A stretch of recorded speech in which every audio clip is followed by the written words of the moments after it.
इक्षुरापुरम नाम के नगर में एक बुनकर हुआ करता था। एक लकड़हारा उसका दोस्त था। एक दिन बुनकर ने एक राजकुमारी को मंदिर जाते देखा। आहा, कितनी सुंदर राजकुमारी है। मुझे उससे किसी भी कीमत पर शादी करनी है। अगले दिन बुनकर के घर में। तुम उदास क्यों लग रहे हो दोस्त? बुनकर उसे पूरी बात बताता है। मैं उससे बहुत प्यार करता हूँ। मैं उसके बिना नहीं रह सकता। तुम एक मामूली इंसान हो। तुम एक राजकुमारी के साथ कैसे शादी कर सकते हो? यह असंभव है। अगर ऐसा हो तो मैं जीना नहीं चाहता।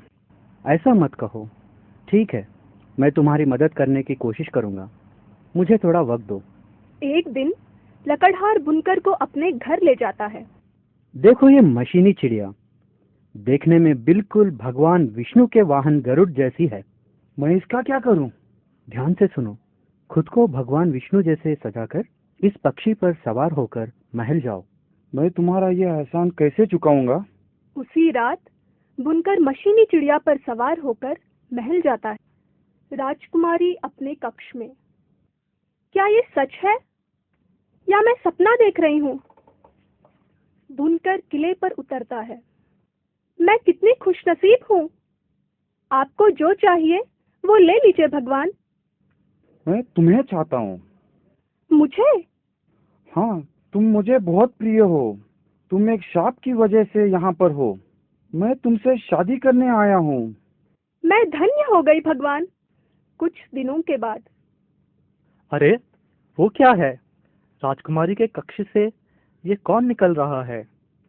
दरबान सारी बात राजा को बता देता है। महाराज, मैंने उसे देखा है। वह एक पक्षी पर सवार होकर आता है। राजा तुरंत सारी बात महारानी को बता देते हैं। तुरंत पता करो कि वो कौन है। मैं उसे कड़ी से कड़ी सजा दूंगा। राजकुमारी के महल में। कितनी शर्म की बात है। कौन है वो बेशर्म इंसान? ऐसा मत कहो माँ। राजकुमारी पूरी बात अपनी माँ से कहती है। हे भगवान विष्णुदेव! रानी सच्चाई राजा को बताती है। हमारी बेटी ने भगवान विष्णु से शादी की है। क्या ये सच है? उस रात राजा और रानी भगवान विष्णु के आने का इंतजार करते हैं। भगवान स्वयं हमारे जमाई बन गए हैं। हम बहुत भाग्यशाली हैं। कुछ दिनों के बाद। आपको दक्षिण के शहंशाह का कर चुकाना है। जाओ, जाकर बता दो कि हम कर नहीं चुकाएंगे। कुछ देर के बाद। महाराज, शहंशाह की सेना ने हमारे किले पे हमला कर दिया। राजा तुरंत अपनी बेटी से मिलते हैं। बेटी, अपने पति से प्रार्थना करो कि वे दुश्मन की सेना नष्ट कर दे। राजकुमारी अपने पिता की इच्छा अपने पति से जाहिर करती है। ये क्या मुसीबत है? चिंता मत करो प्रिय, मैं उन पर आसानी से जीत हासिल करूंगा। अब मैं क्या करूं? भाग जाऊं या फिर सेना से लड़ते हुए शहीद हो जाऊं? दमनक कहानी वहीं रोक देता है। तुमने कहानी सुनी। क्या तुम बता सकते हो कि उस नकली भगवान का क्या हुआ होगा? वो या तो चला गया होगा या फिर लड़ाई में मारा गया होगा।